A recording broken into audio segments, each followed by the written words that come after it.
How to communicate like Thomas Shelby. Thomas Shelby की हर कोई इज्जत करता है, चाहे उसकी गैंग में हो या फिर उसकी बंदी क्यों ना हो। Everyone respects Thomas Shelby even though is a fictional character. But जब भी तुम अपने लॉन्डो के गैंग में कुछ बात करते हो या फिर अपना पॉइंट रखते हो, no one takes you seriously. And even जब भी तुम तुम्हारी क्रश से बात करते हो, वो भी तुम्हारी बातों में इंटरेस्टेड नहीं है। And that's a serious indication of weak communication skills.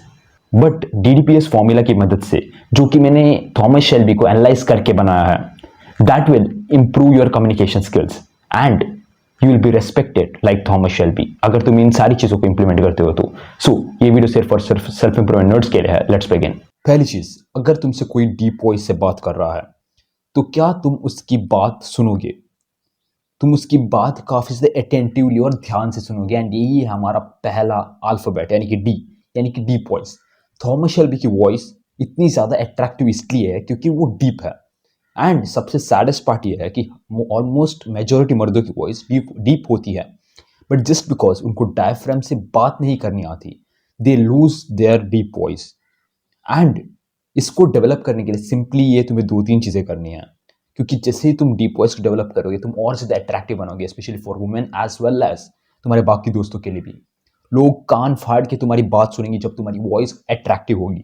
तो इसको डेवलप करने के लिए सबसे पहली चीज, तुम्हें डीप वॉइस में बात करने की या फिर डायफ्राम से बात करने की प्रैक्टिस करनी पड़ेगी। तुम इतने बड़े गधे और चोंबू वॉइस पकड़ के इसलिए घूम रहे हो क्योंकि तुम कभी भी अपने डायफ्राम से बात करने की प्रैक्टिस नहीं करते। जब भी तुम बात कर रहे हो, स्पीक थ्रू डायफ्राम। दूसरी चीज जो कि तुम्हें करनी है, डायफ्रामेटिक ब्रीथिंग। अब इसे करने के लिए तुम्हें ना ही बहुत बड़े बड़े भाई साहब ट्रिक्स एंड टिप्स चाहिए। तुम्हें सिंपली जब भी तुम तुम्हारी सांस अंदर ले रहे हो, तुम्हारा पेट जो है बाहर की तरफ फूलना चाहिए। एंड जब भी तुम सांस छोड़ रहे हो तब भाई तुम्हारा पेट छोटा हो जाना चाहिए। जैसे कि एक बलून होता है, उसके अंदर जब तुम हवा भरते हो बलून बड़ा हो जाता है, एंड जब तुम हवा छोड़ते हो बलून छोटा हो जाता है। सिमिलरली लाइक योर स्टमक, ठीक है, तुम जैसे ही सांस अंदर ले रहे हो तुम्हारा स्टमक बड़ा होना चाहिए, एंड जैसे ही सांस बाहर छोड़ रहे हो तुम्हारा स्टमक जो है छोटा हो जाना चाहिए। And that is what you are doing here. इसकी वजह से तुम्हारी वॉइस जो है डीप होगी, because these are the natural things that will improve your voice. दूसरा डी, देखो तुम कभी भी ऐसे इंसान की रेस्पेक्ट नहीं करोगे जो हर वक्त बस अपनी बातें करता रहता है, अपनी चीजें शेयर करता रहता है। एंड तुम्हारी इज्जत इसलिए नहीं की जाती क्योंकि तुम भाई साहब हर वक्त अपनी सारी चीजें शेयर कर देते हो।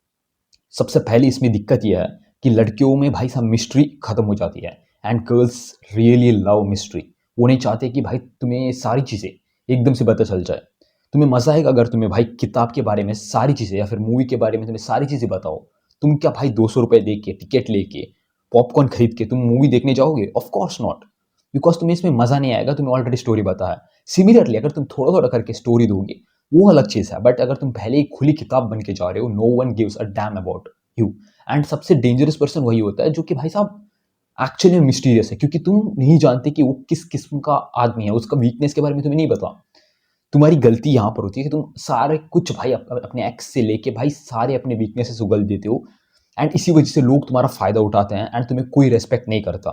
बट थॉमस शेल्बी के केस में वो काफी ज्यादा कम बोलता है। वो सिर्फ और सिर्फ उसी टाइम में बोलेगा जब जरूरत है। वो कभी भी ओवर शेयर नहीं करेगा, कभी भी ओवर स्पीक नहीं करेगा। तो तुम्हें पता होना चाहिए कि तुम्हें कब बात करनी है या फिर कब किसी चीज को शेयर करना है, ठीक है, क्योंकि भाई एनिमीज जो है हर वक्त वेट करते रहते हैं कि कब तुम कुछ ऐसा उगल दो जो कि वो तुम्हारे खिलाफ यूज किया जा सकता है। एंड इसमें ट्रिकी पार्ट यही है कि तुम्हें पता भी नहीं होता सामने वाला एनिमी है या फिर तुम्हारा दोस्त। क्योंकि भाई आज के ज़माने में ऐसे बहुत सारे दोस्त हैं जो कि एक्चुअली में सांप हैं। सांप इन द सेंस भाई साहब तुम्हें पीठ पीछे खंजर फूंक देंगे। तो भाई कभी भी अपनी सारी चीज़ें ओवर शेयर मत करो या फिर ओवर टॉक मत करो।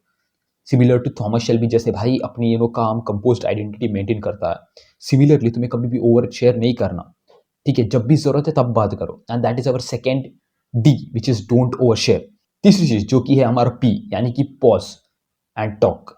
देखो भाई साहब, अगर तुमने थॉमस शेल्बी को देखा है, तुमने देखा है कि वो भाई हड़बड़ी में बात कर रहा है, काफी जल्दबाजी में बात कर रहा है, ऑलमोस्ट ना के बराबर, क्योंकि वो काफी ज्यादा आराम से पॉज लेके स्लोली बात करता है, अपने पेस में बात करता है, ठीक है।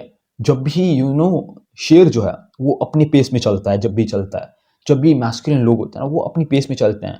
कोई उन्हें आकर डिक्टेट नहीं कर सकता कि भाई तुम इस पेस में चलोगे, इस पेस में बात करोगे। तो भाई तुम क्यों इतनी ज़्यादा जल्दबाजी में बात करते हो? बीच बीच में पॉजेस लो, सिमिलर टू भाई जैसे थॉमस शेल्बी लेता है।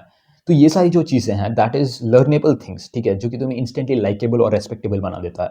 एंड थॉमस शेल्बी को भी अगर तुम देखोगे, he speaks taking pauses, he speaks slowly, तो तुम्हें भी यही चीज़ें डेवलप करनी है। That will first of all, तो जब तुम पॉजेस लोगे एंड स्लोली बात करोगे, दैट शोज दैट कि भाई तुम्हें किसी चीज़ की भाई जल्दबाजी नहीं है, यू आर नॉट डेस्परेट, या फिर तुम ज़्यादा अपने पेस में चीज़ें जो है लेके जाते हो। एंड दैट शोज कि भाई एंड तुम्हें सोचने का भी समय मिलेगा जब तुम बीच बीच में पॉजेस लोगे। तुम भाई कुछ भी बकवास रैंडम ऐसी चीज़ नहीं बोलोगे जैसे तुम अब तक करते आ रहे थे। ये था हमारा तीसरा पॉइंट, यानी कि पी, यानी कि पॉजेस। चौथी चीज़, yes, that is setting boundaries. वो भाई अपनी बाउंड्रीज लेके चलता है, पर तुम क्या करते हो?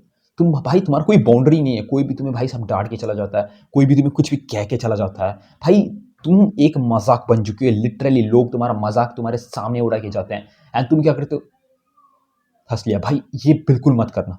तो अपनी बाउंड्री सेट करके रखो कि भाई साहब मुझे ये सारी चीज़ें पसंद नहीं है। अगर कोई तुम्हारा मजाक उड़ा रहा है, ये मत करो कि भाई साहब मजाक उड़े एक मार दिया मुक्का, नहीं, ये नहीं करना है। उसके आंखों में आंखें डाल के देखो एंड कहो कि भाई मुझे ये सारी चीज़ें नहीं पसंद। अब तुम्हें ये इमोशनली भी नहीं करना, ना कि रेज में ये सारी चीज़ें बोलनी है। तुम्हें सिंपली ये बोलना है without without in expressions, with neutral tone, कि भाई साहब मुझे सारी चीज़ें नहीं पसंद है, I will not tolerate this. And सामने वाला जब ये देखता है कि तुम्हारे पास बाउंड्रीज है, वो तुम्हारे साथ भाई साहब पंगे नहीं लेगा। एक तो ठीक है, जो तुम्हारी इतनी ज़्यादा रिस्पेक्ट की माँ बहन एक हो रखी है, दैट इज बिकॉज कि भाई साहब तुम्हारी कोई बाउंड्रीज नहीं है, कोई भी तुम्हें भाई घंटी की तरह बजा के चला जाता है। तो भाई अपनी बाउंड्रीज सेट करो, सिंपल चीज़ है। मैं हमेशा ट्राई करता हूँ कि मैं मैक्सिमम वैल्यू तुम्हें प्रोवाइड कर सकूँ, so that I can save your time as well as effort. So ये वीडियो देख तक थी, तुम मेरे पिछले वाले कंटेंट को भी चेकआउट कर सकते हो। सो तब तक के लिए बाय बाय।